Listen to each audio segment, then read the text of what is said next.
22वां वेताल, 4 ब्राह्मण भाइयों की कथा। राजा विक्रमादित्य ने फिर उस शिशपा वृक्ष के निकट जाकर वेताल को नीचे उतारा और पहले की भांति फिर उसे अपने कंधे पर लाद कर चल पड़ा। कुछ दूर चलने पर वेताल ने पुनः मौन भंग किया और कहा, राजन, आप सज्जन और महापराक्रमी हैं और संसार का हर व्यक्ति सज्जन और पराक्रमी व्यक्ति का सम्मान करता है। आप परिश्रम भी बहुत कर रहे हैं, अतः परिश्रम को भुलाने के लिए मैं तुम्हें एक और नई कथा सुनाता हूँ। प्राचीन काल में इस आर्यवर्त में कुसुमपुर नाम का एक नगर था। उस नगर के स्वामी धरणीवरा नाम का एक राजा थे। ब्राह्मण बहुल में उनके राज्य में ब्राह्मणों को दान स्वरूप दिया गया। ब्रह्मस्थल नाम का एक गांव था। उस गांव में विष्णु स्वामी नाम का एक ब्राह्मण रहता था। विष्णु स्वामी के 4 पुत्र थे। जब उसके वे पुत्र वेदों का अध्ययन कर चुके तो उसी बीच विष्णु स्वामी और उसकी पत्नी का देहांत हो गया। माता पिता के जीवन न होने पर उन चारों भाइयों की आर्थिक स्थिति बहुत डावाडोल हो गई, क्योंकि उनके सगे संबंधियों ने उनका सब कुछ हड़प लिया था। तब उन चारों ने आपस में सलाह की कि यहाँ अब हमारी गुजर बसर नहीं हो सकती। अब तो हमें अपने नाना के यहाँ ब्रह्मस्थल नाम के गांव में चले जाना चाहिए। ऐसा निश्चय करके राह में मांगते खाते वे बहुत दिनों में अपने नाना के घर जा पहुंचे। वहाँ नाना के ना रहने पर भी उनके मामाओं ने उन्हें आश्रय दिया। उनके यहाँ खाते पीते और वेदों का अध्ययन अभ्यास करते हुए रहने लगे। समय बीतने लगा तो उनके मामाओं ने उनकी उपेक्षा करनी आरंभ कर दी। मामों से भी उपेक्षित उन चारों ने एक दिन पास में विचार विमर्श किया। उनमें से जो सबसे बड़ा भाई था वह बोला, भाइयों, हम लोगों को ऐसी हालत में क्या करना चाहिए? यह सब तो विधाता के ऊपर निर्भर है, क्योंकि मनुष्य के लिए तो यहाँ कुछ भी नहीं हो सकता। आज उद्विग्न होकर घूमता हुआ जब मैं शमशान पहुंचा तो वहाँ मैंने एक मरे हुए पुरुष का शरीर देखा। उसे देखकर मैं उसकी दशा की सराहना करने लगा कि वह धन्य है, जो दुख का सारा भार उतार कर इस प्रकार विश्राम कर रहा है। ऐसा सोचकर मैंने भी उसी समय मरने का निश्चय किया। मैं एक वृक्ष की डाली में फंदा लगाकर उससे लटक गया। मैं अचेत तो हो गया, किंतु मेरे प्राण नहीं निकले थे। इसी समय फंदा टूट गया और मैं भूमि पर गिर पड़ा। जब मुझे चेतना आई तो मैंने देखा कि कोई कृपालु पुरुष वस्त्र से शीघ्रतापूर्वक हवा करके मुझे सचेत करने का प्रयत्न कर रहा है। एक क्षण रुककर वह फिर बोला तो उस व्यक्ति ने मुझसे कहा, अरे भाई, विद्वान होकर भी तुम किसके लिए इतना खेद कर रहे हो? मनुष्य को उसके सुकर्मों से सुख और दुष्कर्मों से दुख मिलता है। अतः यदि तुम दुखों से घबरा गए हो तो सत्य कर्म करो। तुम आत्महत्या करके नरक के दुख की कामना क्यों करते हो? यह कहकर मुझे समझाकर वह व्यक्ति वहां से चला गया। मैं भी इसी कारण मरने का इरादा छोड़कर यहाँ चला आया। स्पष्ट है कि विधाता की इच्छा ना होने पर मनुष्य कुछ भी नहीं कर सकता।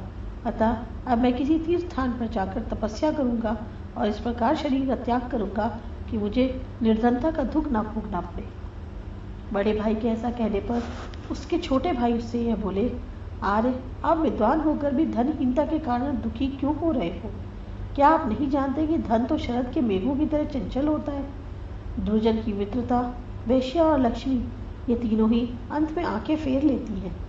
इनकी चाहे जितनी रखवाली की जाए, चाहे जितनी सावधानी रखी जाए, इन्हें कभी किसी के होकर नहीं रहते। अतः मनस्वी पुरुष को यत्न करके कोई ऐसा गुण अर्जित कर लेना चाहिए जो धन रूपी हिरण को बलपूर्वक बार बार बांध कर ला सके। छोटे भाइयों की यह बात सुनकर बड़े भाई ने शीघ्र ही धैर्य धारण करते हुए कहा, तो फिर अर्जन करने योग्य कौन सा गुण हो सकता है? बाद में वे सभी सोच विचार करके एक दूसरे से कहने लगे, सारी दुनिया को छान कर हम लोग कोई विशेष ज्ञान अर्जित करेंगे। ऐसा निश्चय करके और लौट कर मिलने का एक ठिकाना बताकर वे चारों 4 अलग अलग दिशाओं में चले गए। समय पाकर वे चारों निश्चित किए हुए ठिकाने पर आ मिले और एक दूसरे से यह बताने लगे कि किसने क्या सीखा है। उनमें से एक ने कहा, मैंने तो एक ऐसी विद्या सीखी है कि मुझे जिस किसी प्राणी की हड्डी का एक टुकड़ा मिल जाए तो मैं अपनी विद्या से क्षण भर में उसमें उस प्राणी के योग्य मांस तैयार कर दूं। इस पर दूसरे ने कहा, मैं उसके अनुकूल चमड़ी और रोम तैयार कर सकता हूँ। इस पर तीसरे ने कहा, चमड़ी, मांस और रोएं हो जाने पर मैं उस प्राणी के अवयव और आकृति बना सकता हूँ। अब चौथे की बारी थी। उसने कहा, अवयव और आकृति बन जाने पर मैं उस प्राणी के में प्राण का संचार करना देना जानता हूँ। इस प्रकार उन चारों भाइयों ने जब अपनी अपनी विद्या के प्रभाव का वर्णन कर लिया, तब वे उसकी सिद्धि के लिए हड्डी का कोई टुकड़ा ढूंढने के लिए वन में गए। संयोग से वहां सिंह की एक टूटी हुई हड्डी का टुकड़ा मिल गया।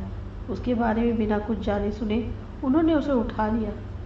तब एक ने उस हड्डी के उस योग का मांस बना दिया, दूसरे ने उसमें अनुकूल चमड़ी और रोम तैयार कर दिए, तीसरे ने उसके सारे अंगों को ज्यों के त्यों बना दिए और चौथे ने उसमें प्राण का संचार कर दिया।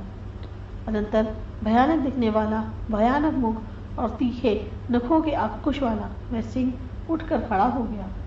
उसने झपटकर अपने चारों ब्राह्मणों को मार डाला और अपना पेट भरकर तीर्थ होकर वन में चला गया। इस प्रकार वे ब्राह्मण सिंह को जीवित करने की गलती करके मारे गए। भला दुष्ट प्राणी को जगाकर कौन मनुष्य स्वयं सुखी होता है? यदि विधाता वाम होता है तो यत्नपूर्वक सीखे हुए गुण भी सुख कर नहीं होते, बल्कि दुख का कारण बन जाते हैं। पौरुष का वृक्ष तभी फल देता है जब भाग्य रूपी उसकी जड़ विकार रहित हो, वह नीति के थावले में स्थित हो और ज्ञान के जल से सींचा गया हो। रात के मार्ग में चलते हुए राजा विक्रमादित्य के कंधे पर बैठे हुए बेताल ने उसको यह कथा कर सुनाकर पूछा, राजन, अब यह बताओ कि उन चारों में से सिंह को बनाने का वास्तविक अपराध किसने किया था? यदि जानते हुए भी तुम नहीं बतलाओगे तो पहले का कहा हुआ शाप तुम पर पड़ेगा। बेताल की बात सुनकर राजा ने सोचा कि बेताल मेरा मौन तोड़वाकर फिर चला जाना चाहता है तो चला जाए, मैं लौटकर इसे फिर पकड़ लाऊंगा।